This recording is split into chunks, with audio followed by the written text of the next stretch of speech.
जय सियाराम। मैं आचार्य राजेश श्री राम जन्मभूमि अयोध्या से।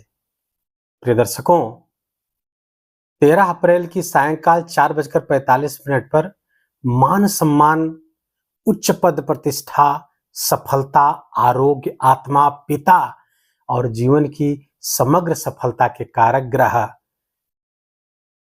ग्रहों के राजा सूर्य अपनी वर्तमान राशि जल तत्वीय राशि मीन राशि को छोड़ करके मंगल की उष्ण और उग्र राशि मेष राशि में प्रवेश कर जाएंगे, जो सूर्य की उच्च राशि है।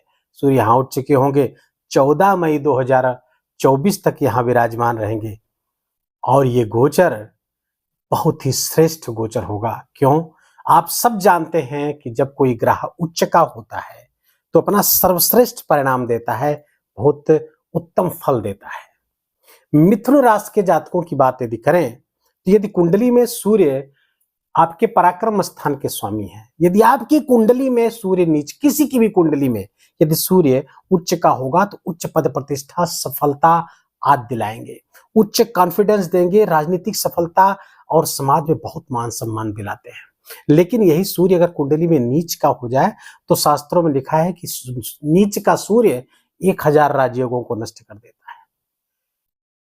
नीच का सूर्य, बुरा सूर्य आत्मसम्मान में कमी कराता है, अपमान का भय कराता है, कॉन्फिडेंस कमजोर कर देता है, स्वास्थ्य भी अच्छा नहीं रहता है, तमाम तरीके की समस्याएं बुरा सूर्य कुंडली में करता है। अब आप समझ चुके होंगे कि अब इस समय का सूर्य जब उच्च के होने जा रहे हैं तो क्या परिणाम दे सकते हैं। मिथुन राशि के जातकों के लिए यह गोचर नहीं है, वरदान है। अत्यंत श्रेष्ठ गोचर है मिथुन राशि के जातकों के लिए। अब मैं वरदान क्यों कह रहा हूं मिथुन राशि के जातकों को, आइए समझाते हैं। क्योंकि आपके पराक्रम स्थान के कारक हैं। पराक्रमी और पुरुषार्थी ये तृतीय स्थान के स्वतः कारकत्व मंगल और सूर्य को प्राप्त है। तो यहाँ के स्वयं के कारक भी हैं, यहाँ के स्वामी भी हैं आपके तृतीय पति, और एकादश स्थान अर्थात लाभ स्थान पर गोचर करेंगे, इनकम के स्थान पर गोचर करेंगे। फलतः सूर्य जहां बैठते हैं उस भाव को प्रकाशित कर देंगे, और जब प्रकाशित करेंगे तो फिर इनकम बढ़ जाएगी। इनकम बढ़ाने के लिए चूंकि शुक्र इसमें उच्च के चल रहे हैं, बुध के साथ बुधादित्य योग नीच भंग राजयोग बना करके बैठे हुए हैं, और सूर्य भी जब उच्च के हो जाए तो क्या ही कहने, बहुत शानदार योग बनेगा।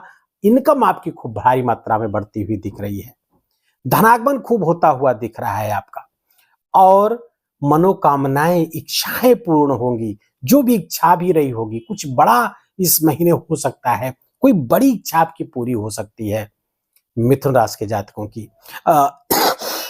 यदि आप नौकरी करते हैं तो प्रमोशन आपकी बड़ी संभावना बनी हुई है, कुछ बड़ा पद आपको ऑफर हो सकता है। राजनीति में है तो वहां भी सफलता, आपको बड़ा पद प्राप्त होता हुआ दिख रहा है। उच्च पद प्राप्त होगा, उच्चाधिकारी आपसे प्रसन्न रहेंगे, उच्चाधिकारी आपका सम्मान करेंगे, आपसे प्रसन्न ही नहीं रहेंगे बल्कि आपका सम्मान भी करेंगे। ये इतना अच्छा सूर्य का गोचर आपके लिए आया हुआ है मिथुन राशि के जातकों के लिए। लेकिन एक जगह से थोड़ी सी बुरी खबर आ रही है।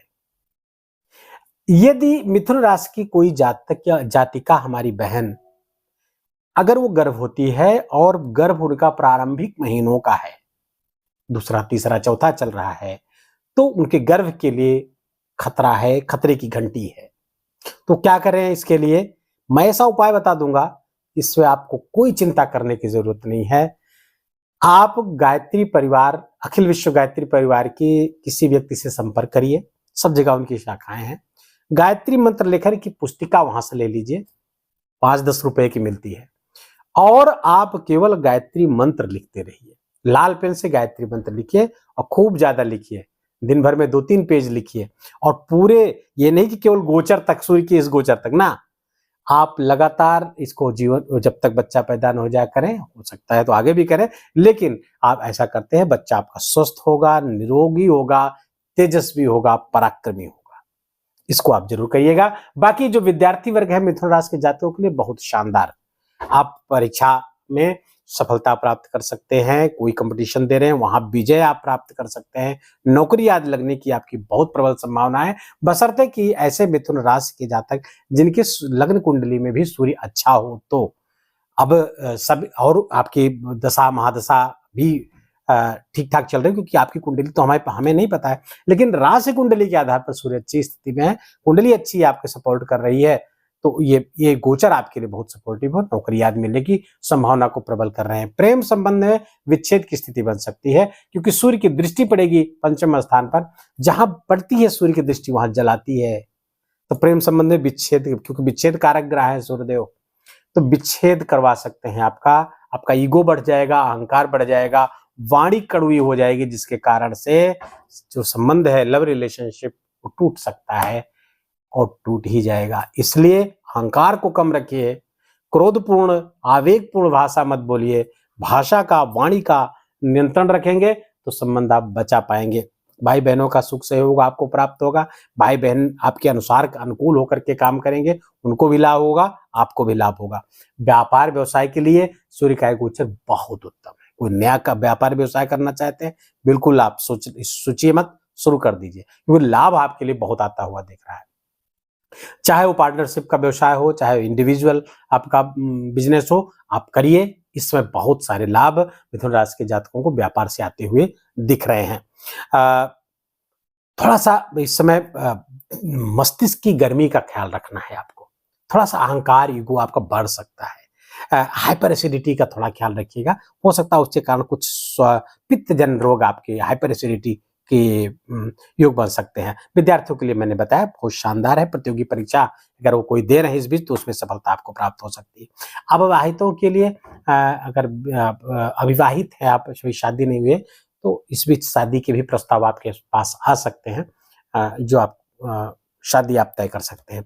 तो कुल मिलाकर के हर तरफ से आपके लिए शुभ समाचार है, दाम्पत्य जीवन में बढ़िया होगा, कहीं से भी कोई बुरा समाचार आता हुआ नहीं दिख रहा। एक दो चीजों को छोड़ दिया जाए तो हर तरफ से, हर क्षेत्र से मिथुन राशि के जातकों के लिए सूर्य का यह गोचर अत्यंत शुभ है। अब थोड़ा सा और शुभता की ओर बढ़ते हैं हम।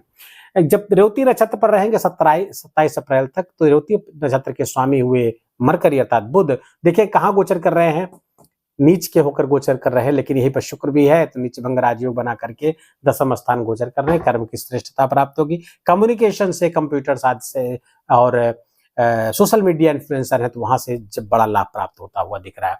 27 अप्रैल से 11 मई तक भरणी नक्षत्र पे रहेंगे, भरणी नक्षत्र के स्वामी हुए शुक्र, और शुक्र कहाँ गोचर करेंगे, सूर्य के साथ ही गोचर करेंगे, क्योंकि शुक्र भी 24 अप्रैल को मेष राशि पर आ जाएंगे, तो शुक्र और सूर्य का शुक्रादित्य योग बन जाएगा, बहुत जबरदस्त राजयोग मिथुन राशि के जातकों के लिए ये बनेगा। भारी मात्रा में धनागमन और भोग विलास की सामग्री, ऐश्वर्य आदि बढ़ता हुआ दिख रहा है।